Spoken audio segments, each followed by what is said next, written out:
This is Brian King. I am Chancellor for the Los Rios Community College District in Sacramento, California. I want to thank you for taking the time to listen to this Convocation presentation from January 16th, 2015.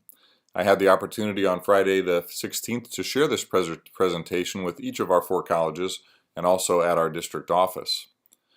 The beginning of a new year always brings a certain amount of excitement, but for Los Rios, 2015 marks several significant milestones. We have a great deal to celebrate as we begin the new year. I'm excited to share with you several celebrations that are taking place at Los Rios in 2015. Our district, Los Rios District, is turning 50. We're celebrating our 50th anniversary. Los Rios became a district in 1965, and how many students do you think that Los Rios has served over the past half century? If you guessed 1.2 million students, you were correct. Los Rios has served well over 1 million students since 1965. We're also delighted that on January 30th, another special day for Los Rios, our district will be inducted into the Metro Chamber Business Hall of Fame. So the Sacramento Metropolitan Chamber of Commerce honoring us on our 50th anniversary with induction into the Hall of Fame. But 50 for Los Rios, not the only celebration or near celebration. Sacramento City College will turn 100 years old in 1916. So founded in 1916, Sac City College nearing its 100th anniversary. Folsom Lake College still celebrating its 10th anniversary, 10 years since FLC became fully accredited as a separate college. Cosumnes River College is 44. That alone is not typically something to celebrate, but as part of its 44th year in existence, alumni Scott Syfax was honored by the Community College League of California as the outstanding alumni in the entire state of California, so that certainly is cause to celebrate. And American River College, 60 years old, probably not a 60th anniversary, but at the same event where Scott Syfax was honored as Community College Alumni of the Year, American River College received the Student Success Award for its Outstanding Veterans Program. So many tremendous reasons to celebrate as we begin 2015. And all of these wonderful accomplishments are made possible because of the incredible people who are a part of Los Rios. It is our people who make us outstanding. The good news is that as we celebrate our past accomplishments, we're not beginning the new year just resting on our laurels. I'm delighted to have a lot of good news to share as we get started in 2015, beginning with some positive headlines about staffing at our colleges. After a long period of not being able to add new positions, in 2015 we will add more than 20 new classified positions. So important to have the outstanding men and women working in the classified ranks to serve our students in a variety of ways. We are also hiring 64 faculty members this year, and many of those are replacement positions, but I'm excited to share that 18 of those are also new positions. So 20 new classified, 64 faculty hires, 18 new positions, and we've completed our student success and our student equity plans filed with the Chancellor's office here in Sacramento. And even better than having the plans done is the excitement that goes with funding that is coming with the student success and equity plans.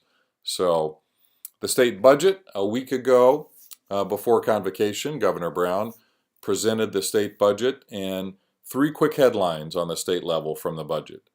One number that's pretty easy to remember, $1 billion, billion with a B, in new funding for California community colleges. So $1 billion increase in funding over last year.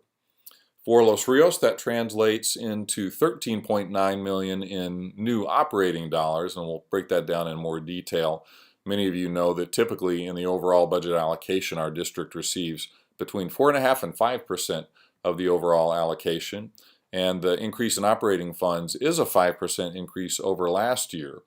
So last year we had about a 3% increase in operating funds after 4 or 5 years of really tough times in the Great Recession, and now we have the second year of increases.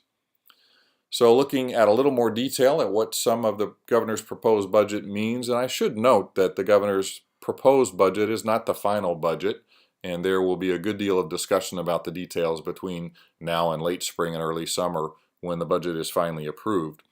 But some specific points for Los Rios. The cost of living adjustment recommended by the governor is 1.58% for Los Rios. That means roughly 4.1 million. Governor Brown has proposed a $125 million base allocation increase for Los Rios. That translates into about $4.9 million. And then 2% access restoration. Sometimes you hear that referred to as growth.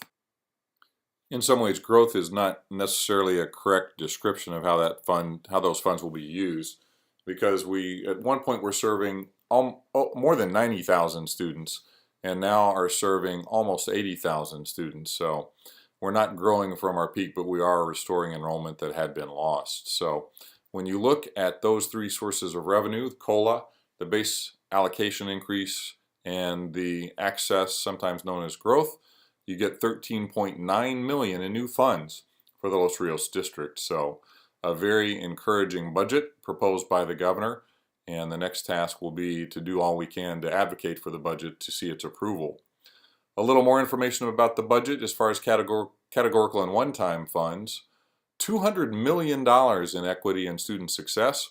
We talked about the success of having our equity and student success plans completed, and that success is underlined with funding at the state level and appreciation for the good work we are doing as a district and as a system.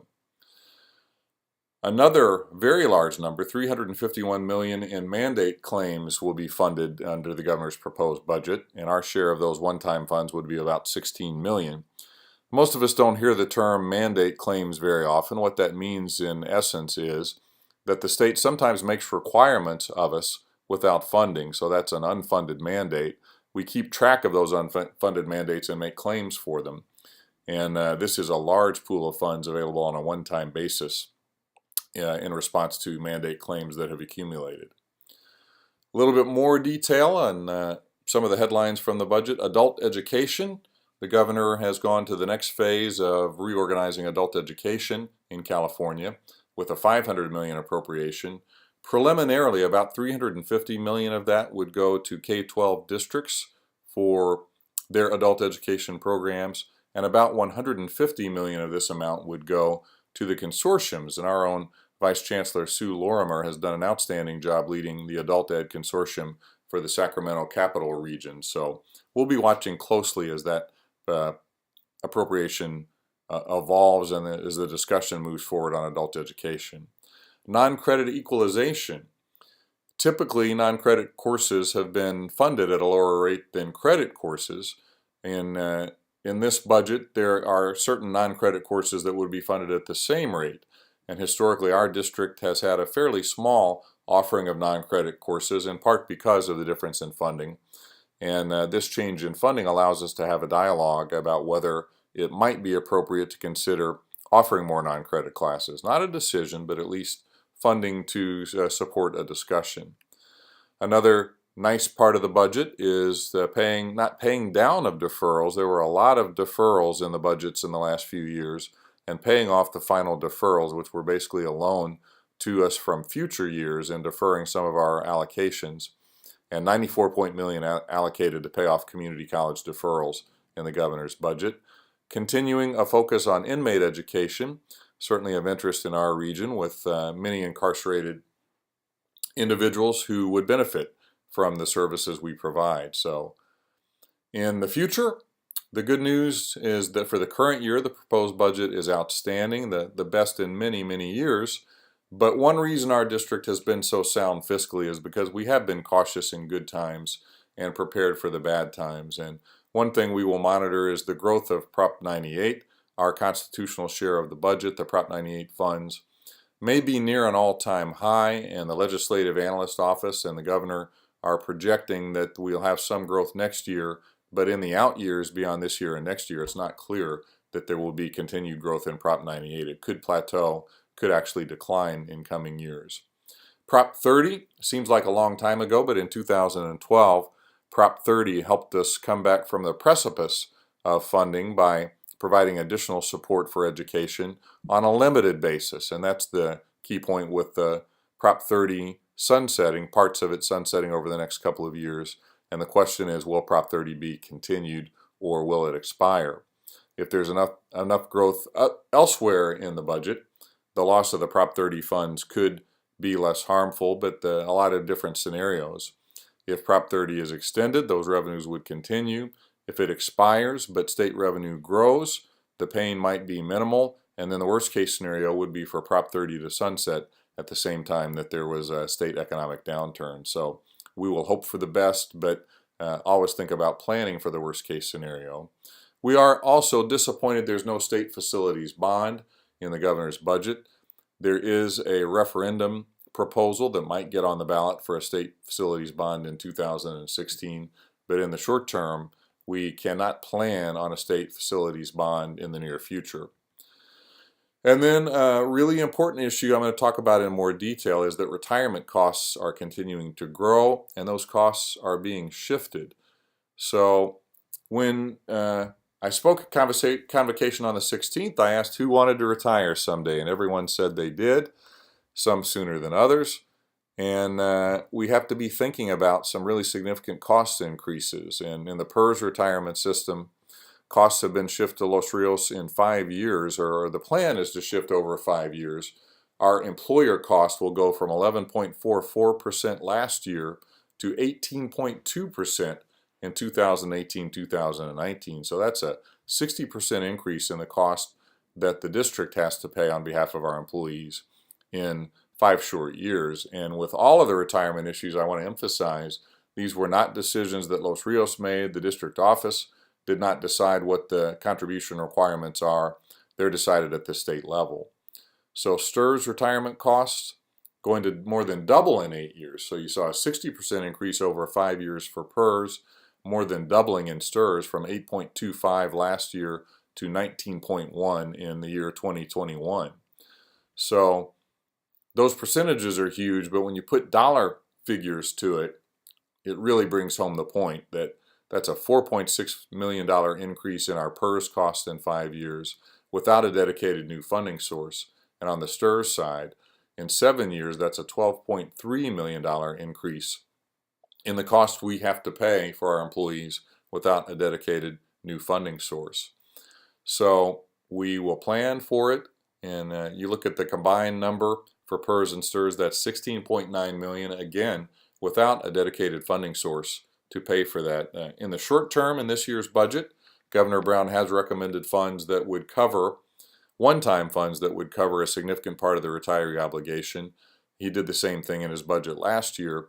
The challenge is we don't know whether that will happen in the next 2, 3, 4, 5, and 6 years as the cost increases continue. So we hope that there will be some help from the state budget for these increased costs, but currently there's no funding stream identified. So again, most of the news is really good, but being really practical and realistic. For STRS employees, some of the cost increases are also going to be mandated directly to employees. So in July 1, this coming July, the average STRS participant will have to pay $73 more a month on their contribution to the retirement. So earlier was talking about the employer contribution. This is the employee contribution. And then a year later, July 1, 2016, another $73 increase per month for the average STRS employee. And of course, these could vary depending on where you are on the salary schedule. But I just thought it would be appropriate to give you a little heads up. And I know there has been some discussion already among STRS covered employees about increased employee costs. But just want to have the numbers for you so you can think about planning for that increased cost and some reduction in take-home pay. And this is pre-tax, so it won't reduce your take-home pay by the full amount of your increased contribution. But nonetheless, not a trivial increase and one that we want to think about planning for now. So that is a look at the budget and puts us in a good position to plan for probably our #1 priority coming out in October, accreditation. Now, we've been in the process of our self-evaluation for quite some time, but the teams will come to visit each of our 4 colleges, and we'll have a separate team at the district office, tentatively beginning the week of October 5th. We don't have final confirmation from the accrediting commission, but October will be a big month, And I want to thank everyone for the tremendous work that is going into our written self-evaluation reports. We'll have drafts to review very soon, and a great chance to learn about areas where we're doing really well and also areas where we have improvement or a possibility for improvement. Then coming in 2015-16, we've talked quite a bit about the refresh of the Los Rios strategic plan that will take place, and want to underline the point that accreditation is important and being accredited is important, but the accreditation self-evaluation is not a report we're just going to put on the shelf when accreditation is over. It will inform our strategic planning process, and we will have just a treasure trove of information as we start that process of developing the refresh of our strategic plan. So I've shared with you before the timeline and how accreditation will inform how the self-evaluation process will prepare us for the site visits on October 2015. Our hope is that the site teams will have a very easy time confirming that what we write in our self-evaluations is the case. Best case scenario, by the middle of the week, the teams will have their reports written and have a couple of ideas of best practice to take back with them to the colleges that they come from. And the idea that the accreditation evaluation process will be very important in development of our strategic plan. So in October through 2016, we will have a wonderful opportunity to develop some really clear goals in moving forward at a time where there's so much focus on community colleges, and I really firmly believe that this is the best time ever to be working at a community college. We have a focus and a spotlight and an appreciation for what we're doing that really is unprecedented. And one example of that is President Obama's America's College Promise. You probably have heard or read quite a bit about this proposal, which is also part of President Obama's State of the Union address. Convocation was on the 16th. As I am recording this presentation, President Obama has just completed the State of the Union address. So really exciting to have this sort of focus on community colleges and the acknowledgement at the federal government that the work we do is incredibly important in changing the lives of students. So we'll follow this national proposal very closely, and whatever happens with the proposal, the attention that we're getting and the appreciation and understanding of the work that you do at a Los Rios Community College, really a cause for great excitement as we begin the new year. So I want to close with a little bit of discussion about this gentleman. You probably know who he is, and if you recognize Tom Hanks, you probably think of one of his many outstanding characters, maybe Forrest Gump or his Academy Award-winning performance in Philadelphia. More recently, he's been a hijacked captain, and the list of accomplishments just go on and on for Tom Hanks.